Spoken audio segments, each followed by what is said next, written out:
Սիրելի հայրենակիցներ, անկեղծ երկրորդ այս օրակարգի շուրջ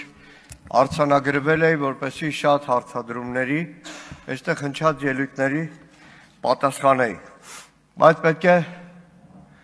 լրիվ ուրիշ բանի մասին ասեմ, որովհետև 3 օր շարունակ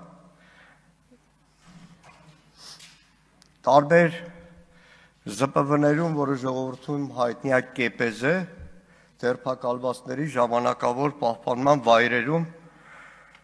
շտապօգնության պես այցելում ենք Գյումրիում տասնյակ ձերբակալվածների,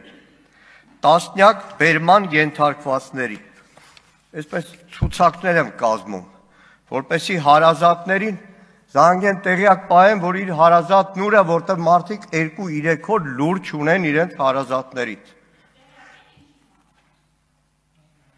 Ո՞վ ասել։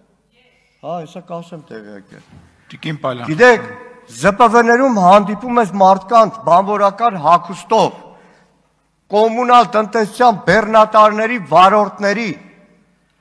հանդիպում ես մարդու, որն առողջական պրոբլեմ ունի, կոմունալ տնտեսությունում հավաքարարա ձևակերպած, հանդիպում ես մարդկանց, որ ոչ քաղաքական, ոչ բան, ոչ մի կապ չունեն, հանդիպում ես մարդու, պաշտոնաթող սպայի,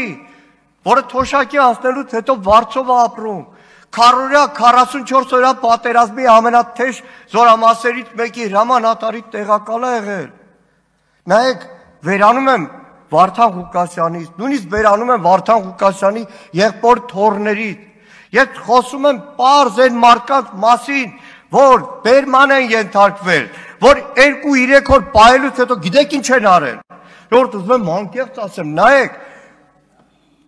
հակակոռուպցիոն դատարանի մոտ, որտեղ կանգնելու տեղ չկա, նստելու տեղ չկա բան, երբեմն կատակ եմ անում մեր հանրապետական գործընկերների հետ, ասում ժողովուրդ, օրինակ որ մտածեք տարիներ հետո, այստեղ ամեն օր ժամերով, օրերով բոլորս կանգնելու ենք, բիսեդկա կսարքեիք, նստարաններ կսարքեիք, նայեք, ոչ մի իշխանություն հավերժ չի, հասկացեք, չեմ ուզում որևէ մեկը վաղը ձերբակալվի, հասկացեք, գիտեք ինչ մեխանիզմ է այս քննչականը սովոր է, մարդուն 3 օր 3 պահել են, բերել են, ժամը լրացած է եղել, քննչականից թողել են դուրս, մարդը դուրս է եկել, բռնել տարել են մեղադրանք են առաջադրել, ժողովուրդ վաղը ամեն մեկի դռանը չոքելու է, տիկին Էմմա Պալյան, Գյումրին բոլորիդ քաղաքն է, չէ, Գյումրիում քայլելու է, 3 կնոջ տվյալ մինչև հիմա չեմ կարողանում ճշտել, որ մեկուսարաններում է, չեմ կարողանում ճշտել առավոտվանից, տասնյակներով է ժողովուրդ ջան, նայեք, լավ կալանք են տալիս, ավանդաբար այս տարիների ընթացքում տասնյակ հարյուրավոր տղեկի կալանք են տվել, 2 ամիս նստել են, ասել են լավ են կարել, պայքարել եք, դուրս են եկել, էլի եկել են հանրավաքի, վերջին 1 տարին քննիչներն ու դատավորները նոր պատժատ տեսակ են սահմանում, տեսակցությունների վրա արգելք, Պարոն Սիմոնյանի հետ մի անգամ առիթ ունեցել ենք խոսելու, այդ տեսակցությունների վրա, որ ժելեզնի արգելք են դնում, հատուկ են դնում, որտև այդ տեսակցությունների արգելք ձևակերպման տակ,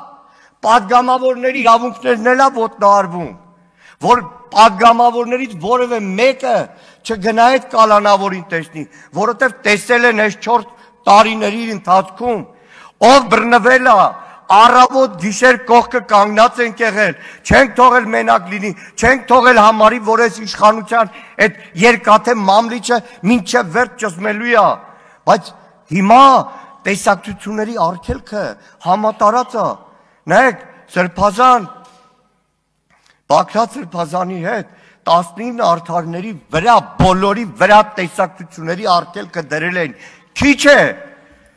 մեր Իգոր Սարգսյան, ազատամարտիկ դաշնակցության գերագույն մարմնի անդամ, ընտանիքի վրա են տեսակցությունների արգելք դրել։ Հիմա 3 առաջ օրը, շփ, թեփ, Գյումրի դատարանում, չխ, տասնյակով կալանքներ են տալիս։ Լավ, համարեմ զանգվածային անկարգության մասնակից, համարեմ ցույցի մասնակից, համարեմ ոստիկանին վատ խոսք ասած, լավ այդ մարդկանց տեսակցությունների արգելքը ինչի են դրել։ Ժողովուրդ մի բան պատկերացրեք, Գյումրին էլ 1.5 միլիոնանոց Երևան չի,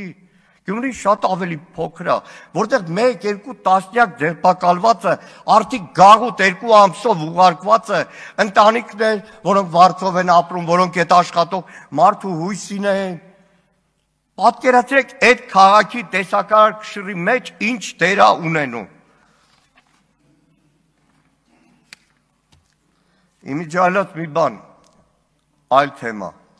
Երեք հական ծակեց այդ, հիմա շատ եք պաշտպանում, չէ՞ մի հատ կարգալույս տերտեր կա Ստյոպա անունով։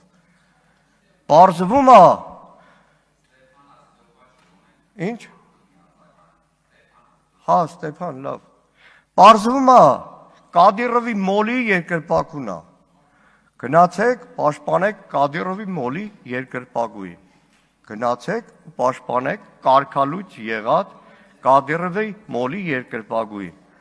Դուք անհատապես Նիկոլ Փաշինյանի գլխավորությամբ կարող եք գնալ, որտեղ ուզում է, ինչ ուզում է անի, արարողություն է ուզում անի, բայց երբեք եկեղեցական արարողություն չի։ Խնդրանքս ու կոչս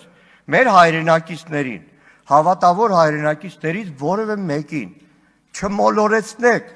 տանեք մեղ գործելու իբր պայմանական պատարագի մասնակից։ Երեք իմ գործընկերները ընդդիմադիր շատ էին ասում, որ քաղաքացիական պայմանագիրը հետևողական է, համաձայն չեմ իրենց հետ։ Հետևողական չեք, ներողություն եմ խնդրում։ Հետևողական չի քաղաքացիական պայմանագիրը։ Հետևողականը մեկ մարդ, Նիկոլ Փաշինյանը։ Ես մի առիթով ասել եմ, եթե հետևողական լիներ քաղաքացիական պայմանագիրը, դալիճում նստած քաղաքացիական պայմանագրի պատգամավորները, քաղաքացիական պայմանագրի արդեն հազարավոր անդամները, ոնց ալնում, որ հետևողականության արդյունքում մի օրվա մեջ, որ որոշում է Նիկոլ Փաշինյանը, Արարատը այլևս պետք է մոռացվի,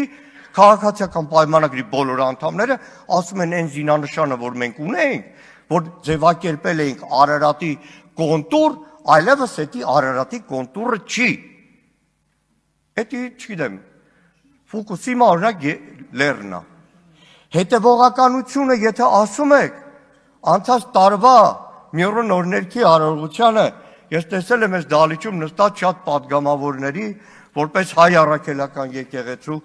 Մայր Աթոռի, ամենայն հայոց կաթողիկոսի հետևորդներ, որոնք իրոք եկել էին մեր Մայր Աթոռի, մեր եկեղեցու 7 տարին մեկ առնվազն ամենակարևոր իրադարձություններից մեկին, Մյուրոն օրներքին։ Հիմա շեֆը ասել է, չգիտեմ, կտրիչ է ասել, բոլորը շեֆի ասածով ասում են, մի տարի առաջ կտրիչ բառ ոչ մեկի բերանից պլասկագուկցիով դժվար էր հանել ու հասկանալի էր, որտեղ ամեն մեկը առաքինի որպես հավատացյալ չէր կարող իրեն թույլ տալ։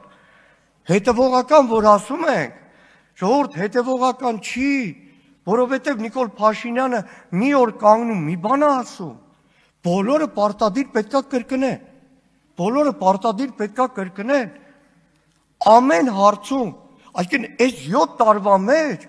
մարդ խելառեր, թե շաբաթը մեկ ինչ ասել, նույն Ղարաբաղի հարցով, հետևողական չեք, որովհետև Ղարաբաղի հարցով 19 թվականին ասել եք Արցախ Հայաստան է եւ վերջ, պատերազմին ասել եք հաղթելու ենք, ֆորմեկը հակած, նկարված, Արցախ գնացած, 21 թվականին ասել եք դե բանակցություններում պրոբլեմ կար, 22 թվական մի բան, 23, 24, 25-ին մեկ էլ եկել է, Նիկոլ Փաշինյանը ասել է մենք Ղարաբաղից հրաժարվանք, որ մեր պետականությունը պաշտպանենք։ Բոլորը կրկնում են, դա հետևողականություն չի։ Ու վերջում, էլի երեկվային պատմական էքսկուրսի, նայեք, 88 թվական, մայիսի 28, Ազատության հրապարակ, Ղարաբաղյան շարժումներ, Անդրանիկ Քոչարյանի մեջ եմ բերում, Անդրանիկ Քոչարյանը մեջն էր։ Երբ որ մայիս 28-ին Մովսես Գորգիսյան, հանգուցյալ Վարագա Առաքելյան, Ռաֆայել Իշխանյան, այսօր կա Ռապիկ Համբարձումյան, Մեխակ Գաբրելյան, անկախության օրն էին ուզում նշեին, այդ օրվա Ղարաբաղյան շարժման ղեկավարները բեմի վրա չէին, որտեվ իրանք համաձայն չէին դրա, ու այդ օրը Մովսես Գորգիսյանը, որ ասեց, դե վերջապես պարզեք այդ եռագույնը, Առաջի անգամ էր, որ եռագույն էր Ազատության հրապարակում պարզվում Ղարաբաղյան շարժման այդ ղեկավարությունը այդ օրը այնտեղ չէ։ Հետո կրկնում եմ, հետո փուլերով է։ Իսկ Դաշնակցությունը Հայաստանում այդ օրերին հիմնադրվում էր մի քանի նորաստեղծ կուսակցությունների հեմքի վրա։ Մեկի անունը գիտեք ինչ էր։ Շնորհակալություն։ Հայաստանի ազգային անկախության կուսակցություն։ Շնորհակալ եմ։